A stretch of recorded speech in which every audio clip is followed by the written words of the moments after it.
I wanted to do a continuation of a video that I did quite a few years ago. This is pretty much, I guess you can call it a part 3. I had a couple videos long time ago called Walking into a Gun Shop. They seem to get a lot of hits. So I figure, hey, let's do an updated version since I've been working at a gun range for 7 years since then. Got a lot more stuff to tell you. Well, a lot of my friends are like, you know, hey, you're lucky you work at a gun range and all that stuff. I said, yeah, but there's a lot of dumb shit you got to deal with, and I have very little patience with people, and I think I did pretty good there for, you know, how I am, my personality. I got very little tolerance for, not if someone makes a mistake, if someone's just stupid and ignorant, you know what I mean? Very little tolerance for people like that. And you're going to have to deal with that a lot if you get a job at a gun shop. Get used to it. So if you applied at a job at Cabela's or a Bass Pro or your local gun shop and you're all excited to get in there, that's fine, it's cool. But there's a lot of bullshit that people don't know about that comes with it. So most of it's common sense. That's why it pisses you off so much. It's just like, seriously, dude? That's what I should call this video. Seriously, dude? With a question mark. So we're going to talk about that. Well, here goes my phone. Doesn't ding all day till I turn that friggin' camera on. You know what I'm doing? Turn it the fuck off. Let me turn this off. Oh, by the way, if you see this Bluetooth radio on Amazon, DeWalt, do not buy it. It has no power at all. Okay? It sounds like total shit. The speaker sounds like it can fit up a flea's ass. It has no power. It looks cool, it's nice, but it sucks. It doesn't perform. Don't waste your money on it. Giving that thing away. I mean, even if you went on a beach, I don't think you'd fucking hear a damn thing. So, yeah, don't buy one of them. What waste of money that was. So, if you're going to a gun shop for the first time, especially a gun shop that has a range attached to it, which some of them do, some of them don't, most of them don't. But we had a 25-yard range attached to our gun shop.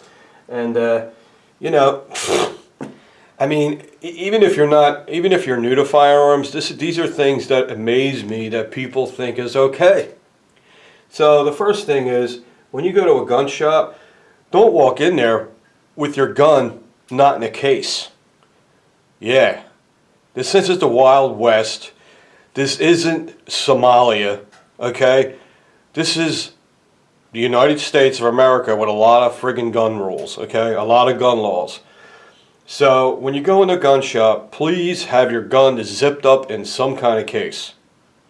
Don't come in with it in your hand. But I swear to God, you guys, you don't believe me. There's people come in with it in their hand, and they think because the slides lock back, that's okay. That's nice, lets us know it's not loaded, but it's still foolish, totally stupid, okay?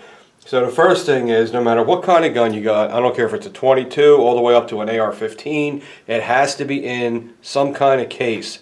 Zip case, plastic case, it has to be concealed and clicked away or zipped away before you go into the range.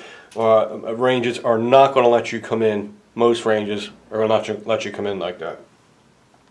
Yep, that happened a lot. So, and then after you see it for a while, it gets you mad, and then people are like, "What's his problem?" It's like, "What's my problem?"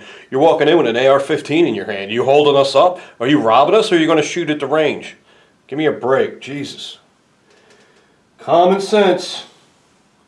I'm far from a smart person, but Jesus, come on now.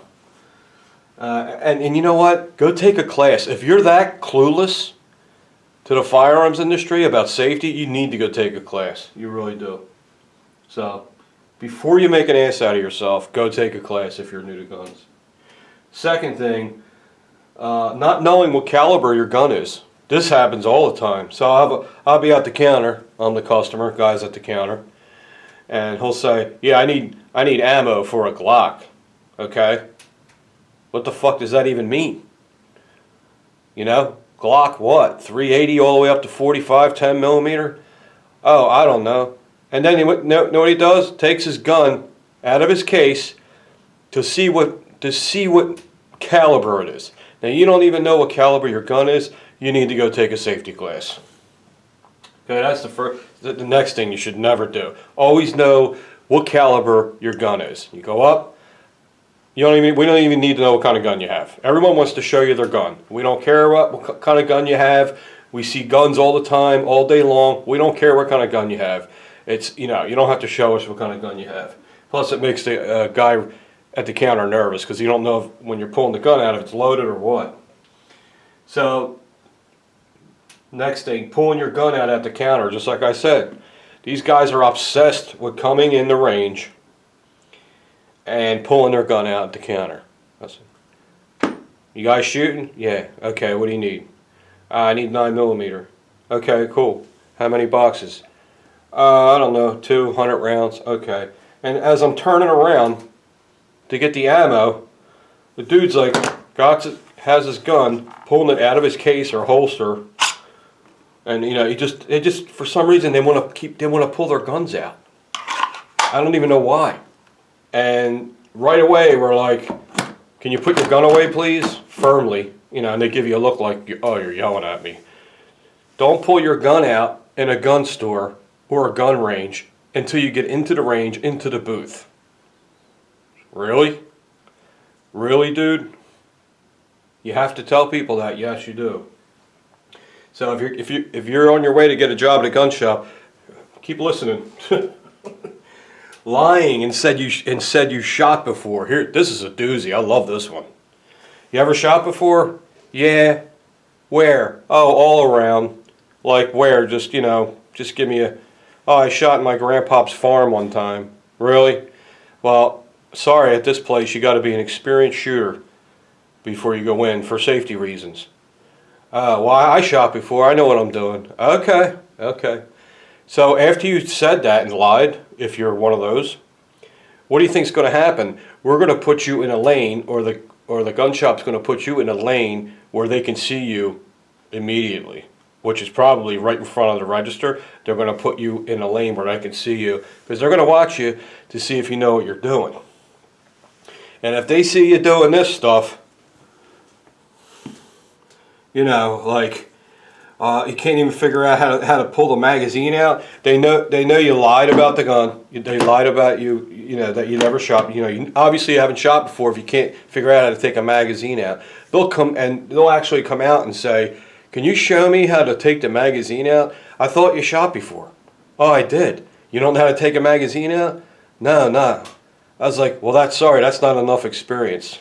So what we did was, instead of saying, "Have you shot before?" now we say, "Do you have previous shooting experience?" It seemed to work a little bit better.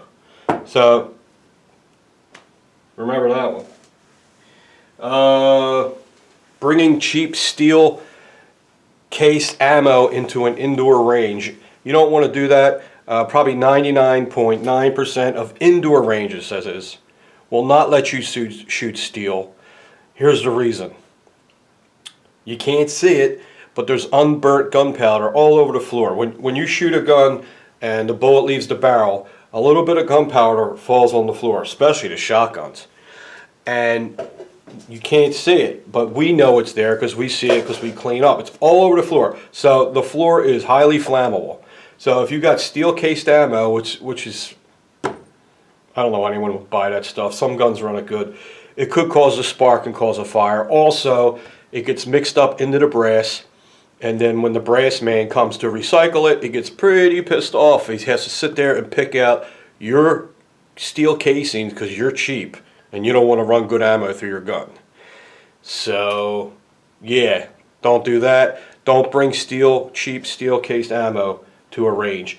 Most ranges, brass, as long as it's brass, I don't think they'll have a problem with it. Some ranges won't let you use factory reloads. Most do, though. So, I don't even have a problem with them as long as it's from a reputable factory reloading company, not, your uncle in his basement. What else here? Oh, here's a good one. Coming in to shoot when it's almost closing time. This is the one that used to kill me. Oh, so we would close at 8 o'clock, and then some guy will come in at like 7:40. Oh, I want to shoot for an hour? I don't think so. Why? What do you mean why? We close at 8. What do you think? We just hit the lights and leave? When we close, there's gunpowder all over the floor. There's steel casings all over the floor because people sneak it in. So we got to clean that up. We got to sweep up all the gunpowder. You got to hose the range down. You got to clean up all the trash. When do you think we're going to do that? After we close? Well, we don't get paid after we close. So that's why anytime you go to a range to shoot, make sure you get there at least an hour and a half before they close if you want to shoot for an hour. So there's another clue for you.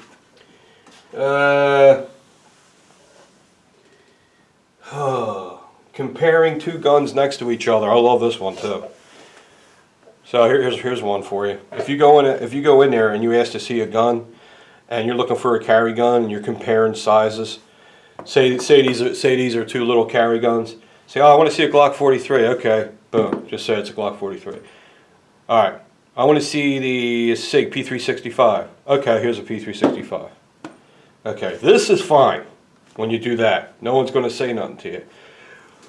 But the fucking idiots that do this, bang, scratch, and put them on top of each other, they're steel guns with a finish on them, with a delicate finish on them, and you're banging brand new guns together and scraping them together, comparing them in size. Don't do that. Try not to do that. That used to drive me nuts. And I didn't care. I used to say something. It's like, yo, dude, you know they're brand new guns? Yeah. Well, you know you're scratching them up, right? Oh, you think? No, I know. You're scratching them up. You know, it's just like, seriously? So, there's another thing. Here's a good one. Asking to see too many different guns. When you come in and you want to see a gun, you have to have an idea of what you're looking for. They're not going to mind showing you 2, 3, maybe 4 guns. But when you're on your 10th gun, 11th gun, and asking them to see all these different guns, you don't know. Obviously, you don't know what you want, and you need to do some research and narrow it down to what you want, because they don't have time to sit there and show you 20 different guns. It's not just you and him in there. There's you, him, and there's other customers in there. So that's another ignorant, rude thing that I see a lot of people do all the time. Here's a doozy. You ready for this one? This is the best one. Coming in, especially our range where all cops work there, pretty much. Coming in the range smelling like drugs, and you want to shoot. Yeah, people actually think that's okay. You're coming in, your eyes are all red, you smell like fucking weed, your pants are sagging, your underwear's out, and you want to come in and you want to rent a Glock. Are you freaking kidding me, dude? Do I even have to continue with this? And then you'll have the same ones with alcohol. You'll have guys coming in reeking like whiskey. It's like, even if it's from the night before, if they smell that, they're not going to let you shoot. They're not going to put a gun in your hand and let you shoot. It's a gun. You're not at an arcade. You're not bowling. You're shooting a fucking gun. Okay? So, go to the gun range 100% sober, and you'll be fine. You'll be able to shoot. And the last thing is buying a gun for someone who's not allowed to have a gun. So listen, if you guys want to go to jail, you know, if there's people out there that want to go to jail, it's the fastest way to do it. I've seen it happen many times. I've had to go to court many times to testify because dumbasses buy guns for people who ain't allowed to have guns. Prime example, a girl will walk in, she weighs about 80 pounds, right? And she's about 4'9", and she wants a Glock 21, and she don't even want to touch it. She just wants to buy it. Big red flag there. Guaranteed a straw purchase. Guaranteed. And 9 times out of 10, sometimes we're wrong, 9 times out of 10, we're right. And guess what? They're in prison for 10 years. Okay? So don't do it, man. Don't do it. Don't buy a gun for someone who that's not allowed to have a gun. It ain't worth it. Because seasoned gunshot people can pick up on that shit right away. And we see it a lot in the neighborhood it was in. Wasn't in the greatest neighborhood, wasn't a bad neighborhood, but it was a middle of the road crime neighborhood. So that shit happened around there frequently. Trust me, I went to federal court twice. It sucked. So do not buy a gun for someone who was not legally allowed to have it. You're not, even if someone lives in your house, not allowed to have a gun, the gun cannot be under the same roof if that person lives in your house. So in other words, if you're allowed to have a gun, they're not allowed to have a gun, and you live under the same roof, can't have a gun in the house. Can't do it. So that's it. So that is my part 3 to walking into a gun shop, I guess. I guess that's what we'll call it. Thank you for certain people that signed up to be patrons. I'm going to be putting videos over there soon. Right now I'm catching up on a lot of holster orders. It's starting to get a little busier. Not crazy, but kind of steady. So it's looking pretty good right now. And yeah, it's Sunday, and we knocked out about 6 or 7 of them today. We'll be shipping them out tomorrow. Alright guys, I hope you liked the video, and I hope some of you take it seriously. Maybe it'll help you out. Have a good one.